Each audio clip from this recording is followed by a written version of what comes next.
Gene here. Quick note before we jump into today's podcast. Today's podcast is not a straightforward tapping podcast, but the conversation we have, I think, is really important for personal development. So the way that you can use today's interview as a tool to help you have transformation in tapping is, as you're listening to this, get a piece of paper out and just take some notes, and not necessarily take notes on the content as it's presented. Jake has some really great stuff to share, but instead, pay attention to your emotional response as you're listening to this. If a word, if a phrase, if a suggestion triggers something inside of you emotionally, make sure you note that and jot that down, because by doing that, I think that you're going to find your way to some tapping issues that you wouldn't have found otherwise, but are really going to get to the core of being able to live a fuller, richer life. So that's the reason why I'm sharing this today, and this is a way that you can use what we're talking about as a way to transform and use tapping. I hope you enjoy today's show. This is Gene Monterastelli. Welcome to the Tapping Q&A podcast, recorded live to tape from Williamsburg in Brooklyn. This is episode 298, originally aired December 20th, 2017. Hi, everyone. I hope this finds you well wherever you are and whatever time of day you are listening to this. Thanks for spending some time with me today. Today, we have a conversation about love, the art of love, and how we can get better at living and showing love. Before we do that, just a couple of quick notes. First of all, don't forget we have a free 10-part guide to help you to eliminate self-sabotage. All you need to do is go to tappingqa.com, click on the big blue button, and we will start sending you that guide. So every few days, you'll receive a new part that you can implement right away as you are winding down 2017 or as you're getting ready to take new action in 2018. This is a great guide that is going to make that transition really easy for you. Second, if you haven't done so, dive back into the Tapping Q&A podcast archives. That we're closing in on over 350 episodes. There is interviews, there are tapping scripts, there is instruction. If there is a topic that you've been looking to transform, this is a great place. Dive back into that archives. All of those podcasts are there absolutely free of charge. Listen to them and listen to them again. tappingqapodcast.com. So today's conversation is with my buddy Jake Khym. And the way that this interview came about is I was actually listening to something else that Jake was a guest on. And in the course of the conversation on that podcast, he mentioned the phrase, the art of love. And because of the nature of the conversation in that podcast and the fact that there were 4 other people who were part of the conversation, Jake didn't really have a chance to dive into that particular phrase. And so I wanted to unpack that because I think it's a really interesting thought in the way that we treat the actions that we take as an art form. And not in some fluffy way, but in the fact that there is skill and there is technique and that there are ways that we can get better. And so that's exactly what this conversation is about. It's about how we live day to day, the actions we take, and the resistance and the things that get in the way of taking those actions. And as tappers, you know that when we bump into that resistance, it's an opportunity for us to create some transformation. 2 quick notes before we jump into the conversation. The first is the sound quality in Jake's end isn't the best, and that was just because of a snafu that happened the day of the recording. It's still good enough that you're going to be able to get everything out of it, but it's a little off at the beginning. It'll take your ear moment to adjust, then you'll be fine. The second thing is that the work that Jake does as a clinician working with clients is explicitly Christian and Catholic. And so as he's talking about the concepts that we talk about here in the episode, he is going to talk about those in explicitly Christian and Catholic terms. Even if that is not your worldview, even if that is not your disposition, what he is sharing is really useful. And I'm sure that there is a way that you can take the vocabulary that he is using and translate it into vocabulary that's going to be useful in your life. So here is my conversation with Jake.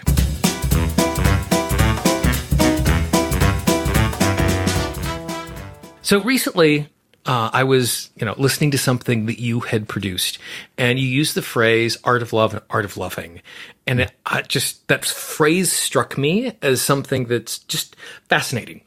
And so I would love to hear what you mean by that phrase. Yeah, thanks. In my experience with love, I mean, obviously, I think love's the most important thing, but the thing that has gotten to me, the thing that I've noticed is that so many books in the self-help sections and so much content out there, if you look at Facebook, it's always the 5 easy steps. And I think partially that's true, but in my experience of actually loving people, my wife, my kids, clients, people I relate to in ministry, etc., is that it's never 5 easy steps, or that step doesn't totally and accurately apply in that moment. And so what I liken it to a better analogy to me is like an art form. Unfortunately, I don't play an instrument. I didn't continue piano when I was a kid, but I wish I had. But I love art and I love beauty. And what I've learned over the years is that an excellent artist has several factors that are going on. Technical mastery is one of them, but it doesn't stop there. Like, art is not just technical mastery. It's also just fascinating creativity.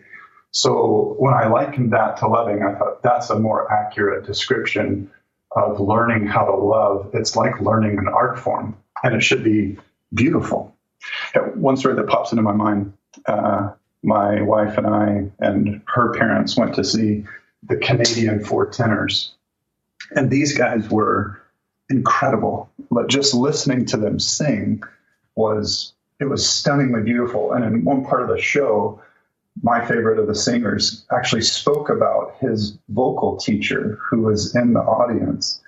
And he was thanking her and affirming her, saying, all those times you challenged me, all those times you made me do drills, et cetera, et cetera. And it was this touching moment. And then he went on to sing from Les Mis, Bring Him Home, which is one of my favorite songs from that musical. And it was stunning, just absolutely stunning. And he was exercising an art form, and he spoke to it, the technical practice, but it was beautiful. So it's more like an art than 5 steps to love.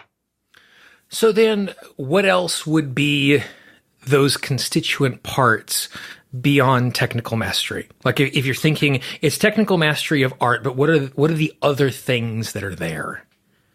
Yeah, I think I don't want to give the impression that technical mastery isn't necessary. And I think that's a lot of our modern culture. I see it a lot with my kids. So I want to answer that question, but I don't want to dismiss the technical mastery. Mm-hmm.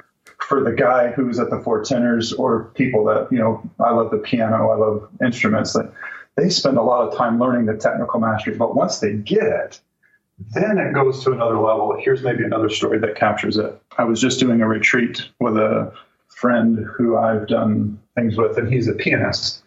And he has played piano for 20 years. He's very, very high on the Royal Conservatory, or whatever they do. And he is a technical master, and he sits right, and he does all his fingers right, and he comments about other people who don't do that, which I find funny. But what we're doing in a particular retreat, which was this next step, was that there was a particular gentleman who was really kind of struggling with an encounter with God, and we were in an evening part of the retreat. And I went over to Josh, and I said, Josh, I want you to play piano for this man. And I want it to be, I'm asking you to intercede for him via your piano. And I said, if you could consider him and think of him like your son, and I just want you to play piano as if that was your son.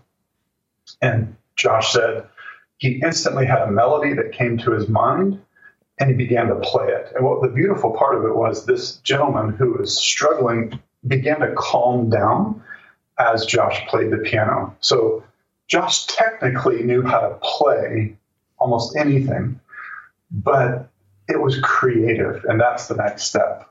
He didn't know what I was going to ask him to do. He couldn't rehearse that piece, But his technical mastery led him to being able to play something beautiful. And it was beautiful. I've had other people from the retreat say the same thing. When that pianist started playing, it totally changed the retreat for me. I had a powerful experience of God. And so his technical mastery led to spontaneous creativity, and it led to beauty. Those are the next steps, is spontaneity, the ability to adapt and lean into your technical mastery. And it should be beautiful.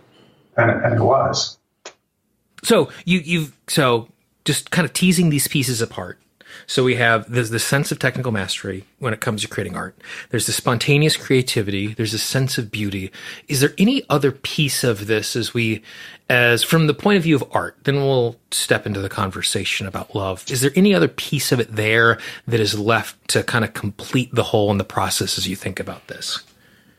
Yeah, you're always a student.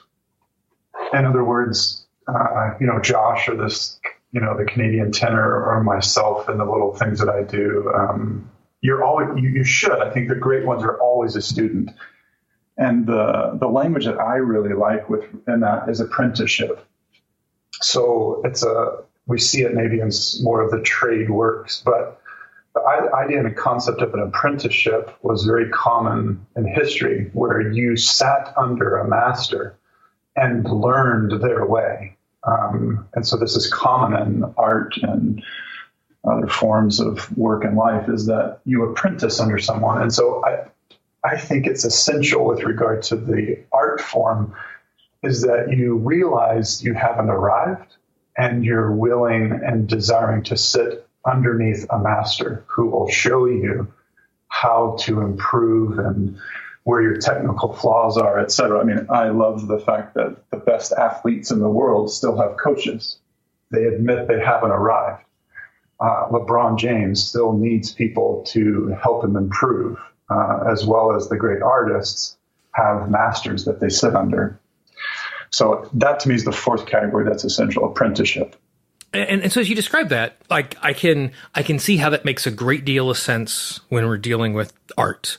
That oftentimes people want to be creative really, really quick, and they do need a technical mastery. Like I need to know what is capable before I can start breaking the rules. I actually need to understand the rules of being successful at this thing.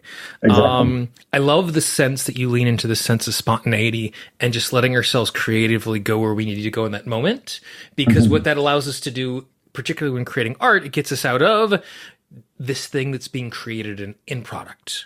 Yes. Beauty. That's lovely. Like, of course it should be beautiful. And I like the idea of apprenticeship. So all of that as an art maker makes sense. So then for you, how do you take that lens or these four parts? How do you lay that over the art of love, like in the way that I day to day interact with people close and far to me? Or how do I apply it to myself? Yeah, very good. To me, this is where art sits at the feet of love. In other words, we didn't move to the side here to talk about love.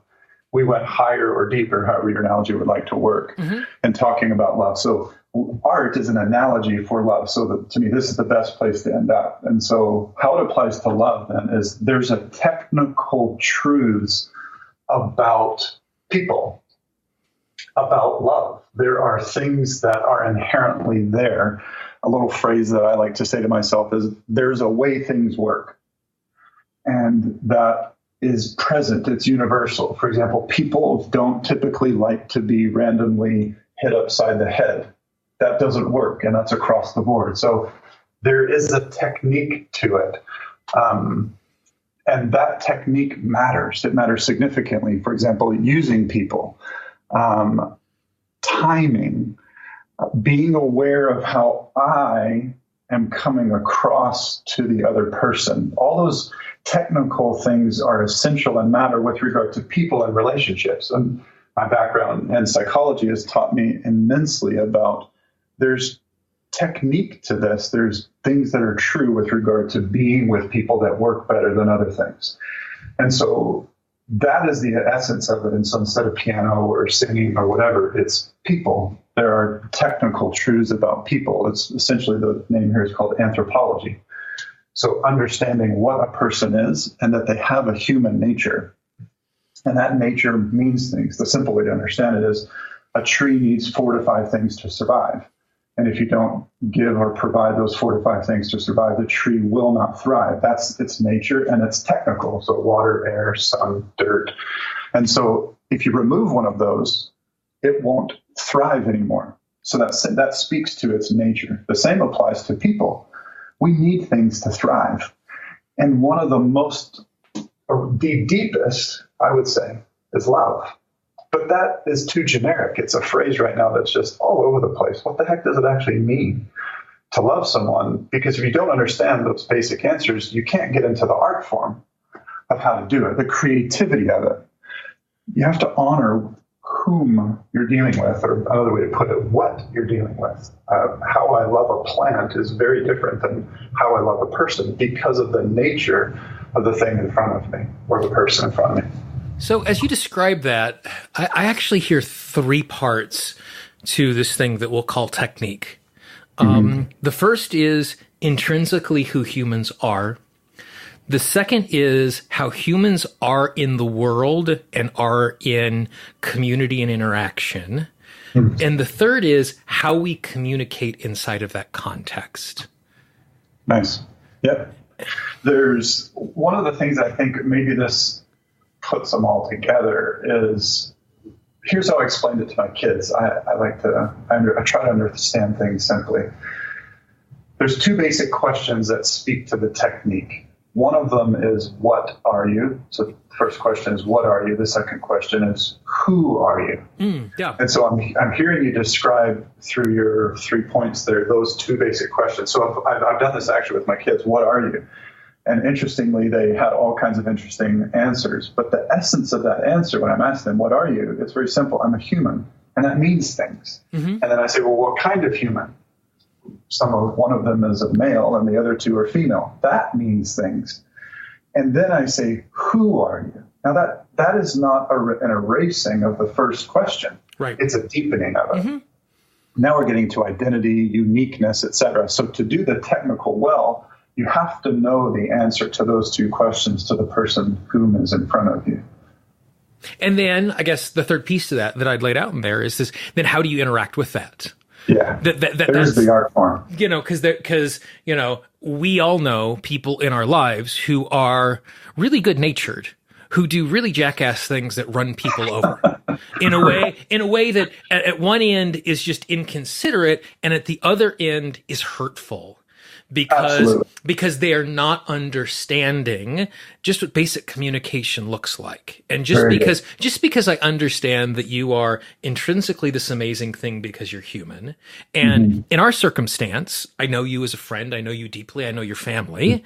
And so I have this other level of understanding that doesn't mean that I communicate lovingly to you well. That I also need to be thinking about the way that I do that sort of stuff. You can be a technical master of the piano and not know how to actually hit the keys to make beautiful noise. Right. And so that's exactly to me what you're saying. It doesn't just remaining in your head. It actually has to come out. That's what makes it beautiful. Like this is to me imagine Beethoven having all of that inside and it never coming out. Right. That would be a tragedy. But on the other side, people of all kinds, like you said, they do jackass things. That's so true. And that's where the art form starts to break down. So you can have geniuses who are actually very bad at the art of loving. And I could certainly see, even before we get into any of this other stuff, I can certainly see by looking through the 3 lenses of what you are, who you are, and how best to communicate with you.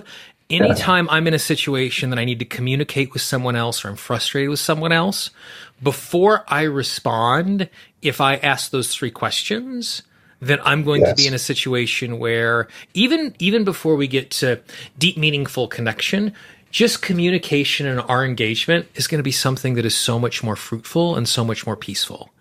Absolutely. And it so also, much.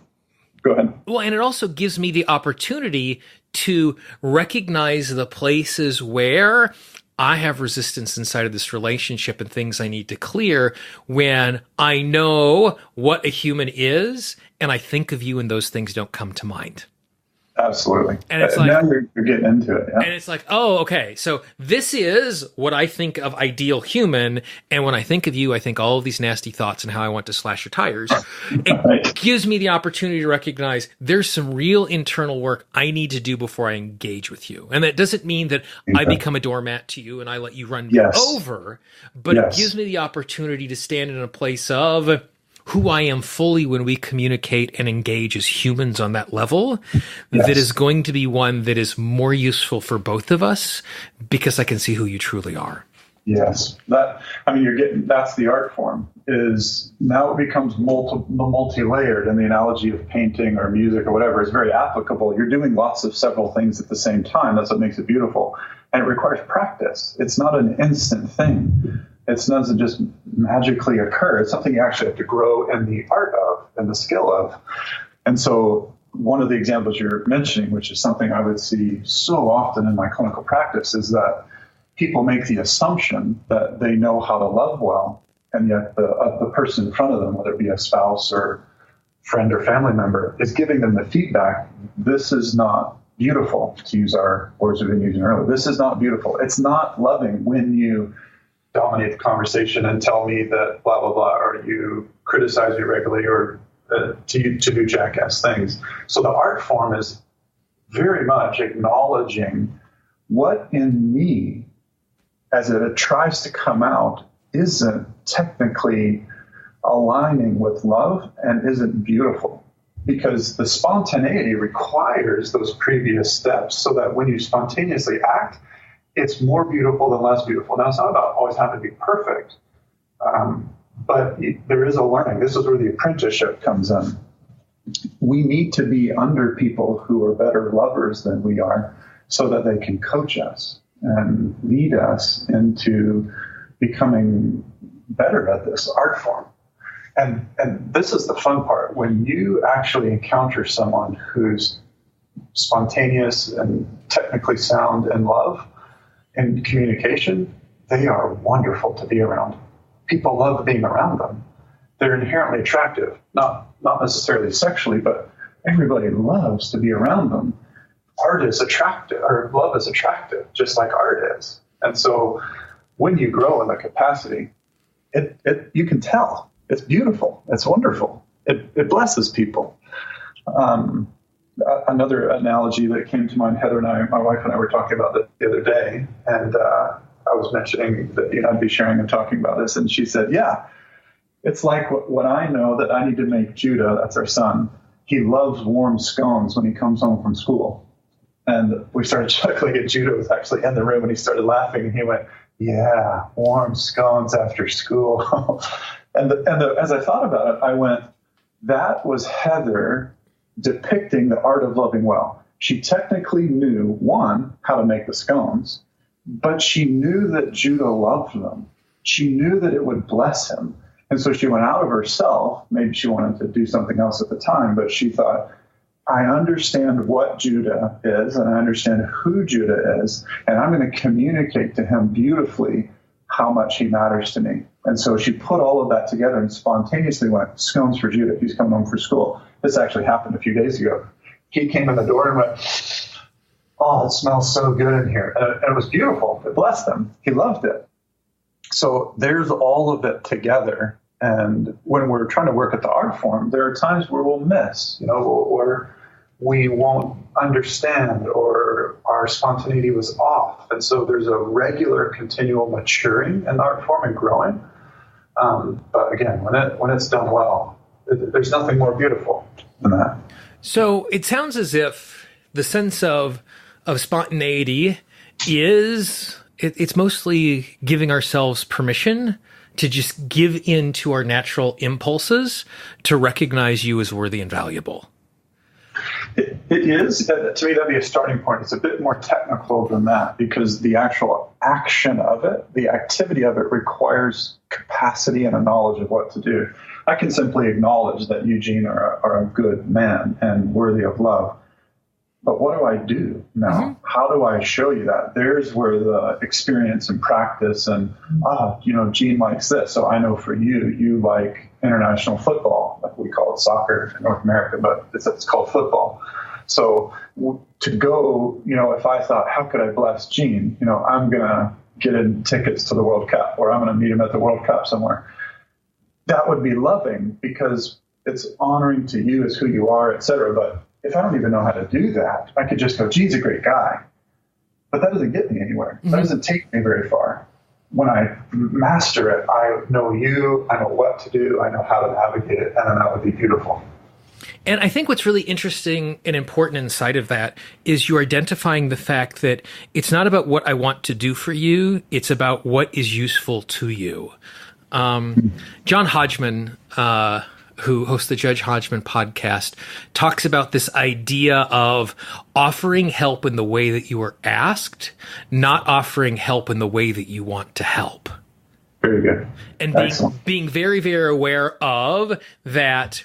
It's not that just that you want to be helpful in my life, but there's a way that you can actually be helpful by doing the things that I need. And so what you're identifying here is that it's not just enough for me to want to do something in responding to recognizing who you are. I also need to have enough knowledge and understanding of actually doing something that you appreciate. Wonderful. I love that how you delineated between need. I mean, that would be a basic format. I think, throughout history, one of the greatest critiques of love would be, you're giving me this, for example, in the clinical world, we would use this analogy of, don't try to teach a child about math if they're not eating every day. Right. It's pointless. And so I'm hearing you describe the word need there. And so, again, we're back to technical mastery and understanding of you. If you're starving, it would be dumb for me to take you to the World Cup. That's not very beautiful. It would be better for me to go to that level and maybe still take you to the World Cup, but to feed you first. Yeah, so exactly what you're saying. I think Heather and I found this in our relationship. Often we will love the other how we want to be loved. Yeah. And when that happens, it's not very beautiful. Often it isn't received well. It still has a part of it that's selfish, that's about me. And when we remove that, it can become much more beautiful for the other. I think I have a little more of a generous response to that. I don't think it's necessarily as much that it's about me, but from this idea of apprenticeship, that's all I know. Initially, the only way that I know how to express something is through my own needs and my own desires. This is what I would like someone to do for me. Therefore, this is what I'm going to do for them, because if someone did that for me, I would think that's the greatest thing in the world. Yeah. And so that becomes our entry point, but then it requires us, I love the work of love languages. And recognizing that we have a natural disposition in the way that we like to show love, and we have a natural disposition of how we like to receive love. But if we're going to move to this level of mastery and have real interaction with someone, we also have to understand where they are as well. Yes. So we're not just expressing love in the way that is our natural disposition, but in the way that creates true connection, because it's not what you are, but who you are. And part of who you are is the things that you enjoy to receive and how that connection can be made. And that requires us to understand people on an individual basis and to be willing to recognize this is what's easy and natural. For me, my natural love language is to do stuff for folks. Like, I'm a doer and I'm a carer, and there are people in my life who need to hear affirmation. Like that's what they need. And so for those people, I recognize I need to be really deliberate and say, okay, it's great that I'm doing stuff for them, and I know they're going to feel loved when I recognize the things that they're doing great. Not just because I'm saying it to make them feel better. And it needs to come from a place where I'm like, oh my gosh, that really is awesome.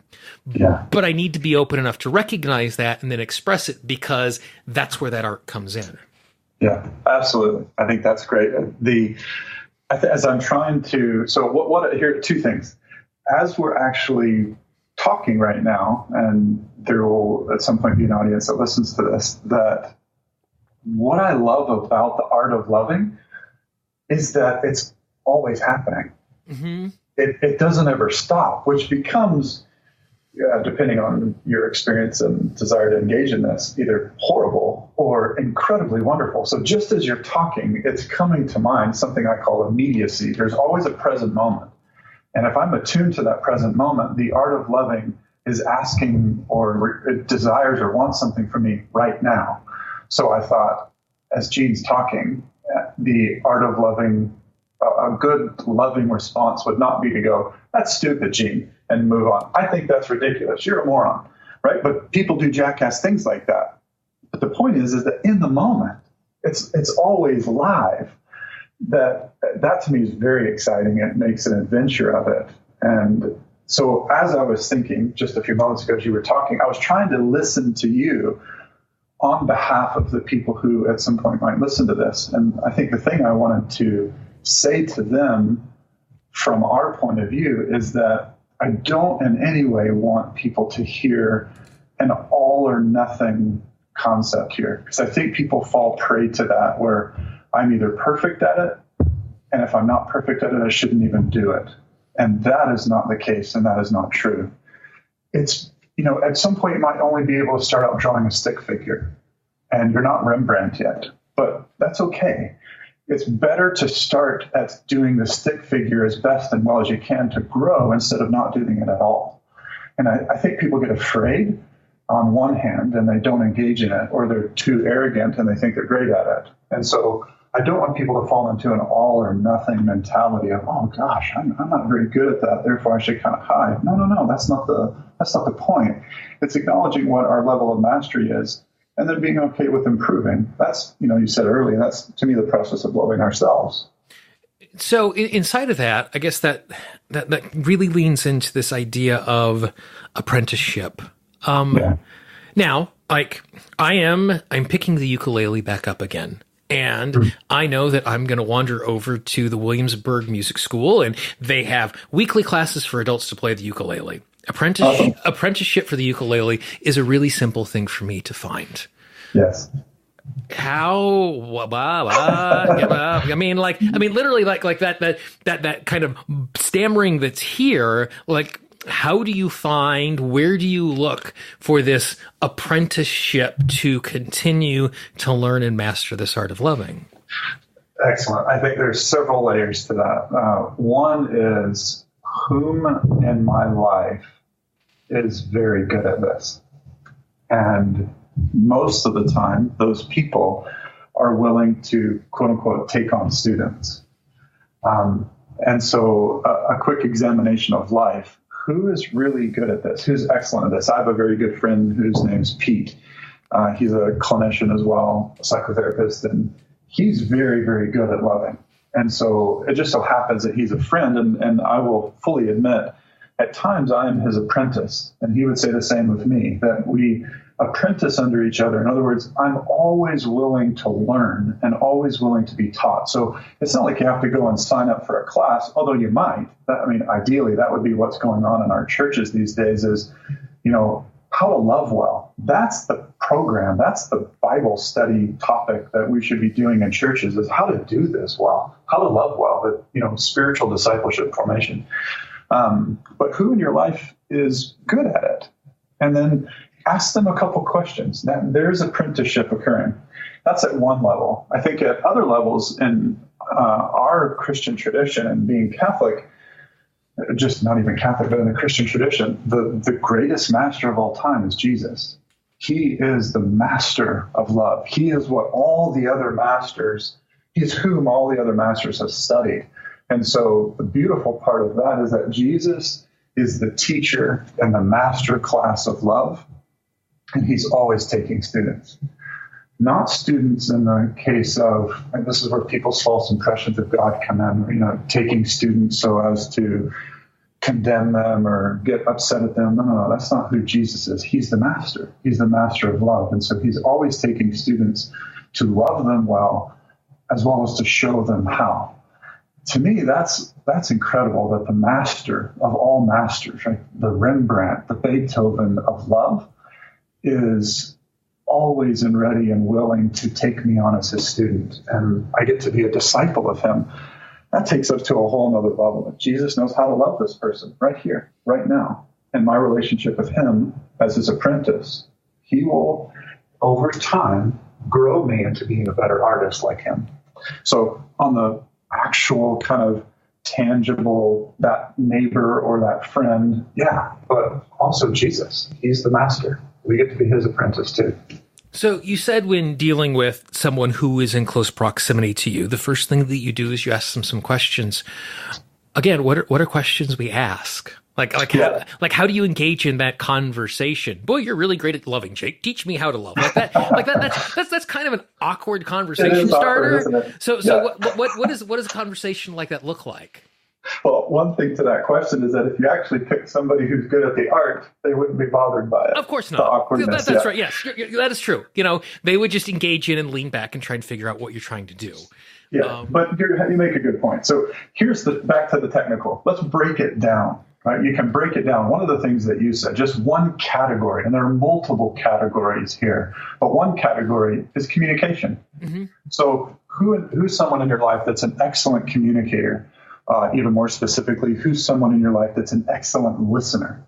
Mm-hmm. And so there you can go to that individual, and what a wonderful way to start off a conversation. Hey, Gene, I've noticed that you're an excellent listener. Now, that's a little bit awkward, but you're setting the conversation up to be very, very rich and very fruitful from that little bit of vulnerability. So, hey, Gene, I've noticed that you're an excellent listener. That's something that I've always wanted to be better at. What do you do with listening? How did you become a good listener? What are some of your ways? And then the question gets more specific. It has more context, et cetera. So there's categories with regard to that. So, for example, what does it mean to be human, right? I mean, this question's been batted around for millennia.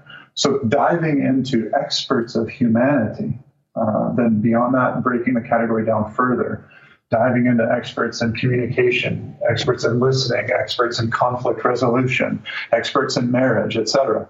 There are masters out there, some way better than others. A lot of people call themselves masters these days, and they're actually not.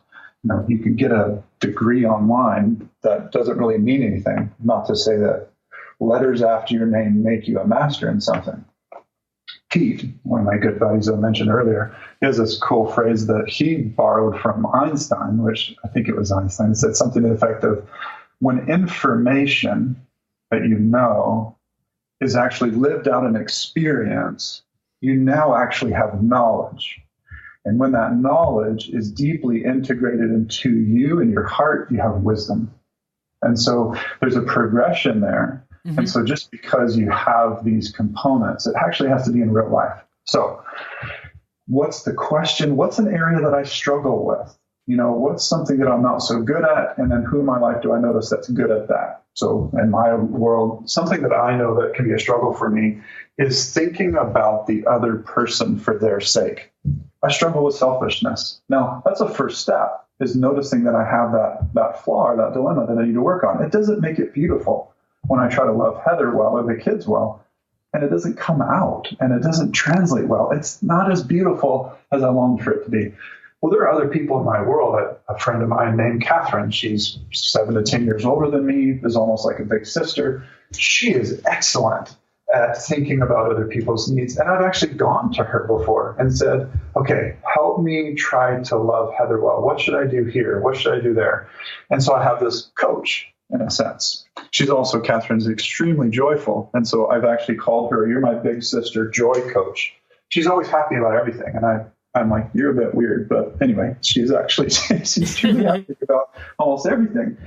And she can actually help me. She has helped me just go, Jake, why are you worried about this? Why? And she's reminding me of truths of love. And so this is where it starts to create community. And that's where it's beautiful. Now, Catherine has also come to me in various aspects and areas, right? Maybe, why does her husband Russ, why does Russ need this or need that? What is it about men? And so it's beautiful. And this communal interchange becomes this fabric amongst us where the art of loving is growing. That's great. Well, that's awesome.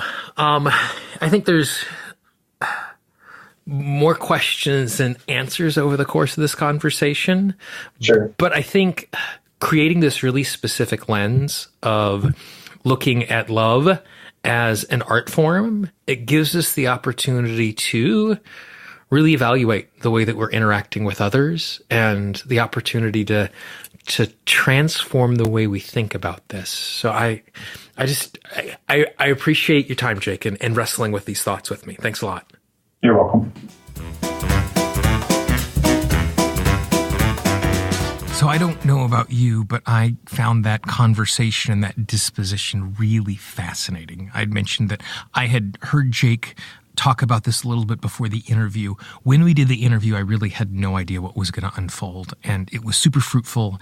And I've gotten the chance to listen to it a couple of times because I did the interview and going back and editing it. I think this is one of those interviews that give yourself a couple of days, come back to it, re-listen to it, re-engage with it. And I think that you're going to find even more richness as it continues to settle in, as you start to really appreciate the worldview.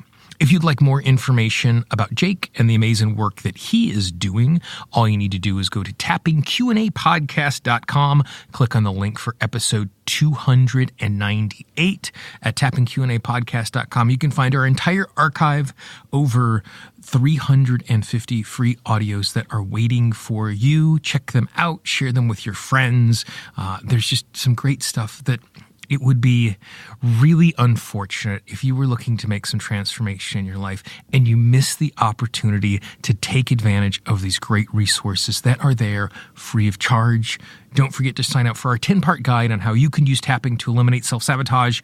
Tappingqa.com, click on the big blue button.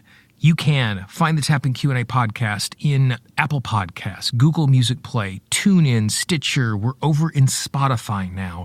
Wherever you are, you can have access to these amazing free resources. Take advantage of them. If you have a question, a comment, or anything that you'd like to share with me, I love hearing from people just like you. Tappingqa.com. Click on the contact link. Or if you happen to have downloaded the awesome Tapping Q&A app, click on the contact link inside of the app. You can send me an email from right inside the app. You can even leave me a voicemail from right inside the app. I love hearing from people just like you. For the Tapping Q&A podcast, this is Gene Monterastelli. I hope you have a great day, and I will talk to you real soon. Bye-bye. The Tapping Q&A podcast is copyright Gene Monterastelli, Tapping Q&A 2016. All views expressed by guests are those of the guests and not necessarily of Gene Monterastelli or Tapping Q&A.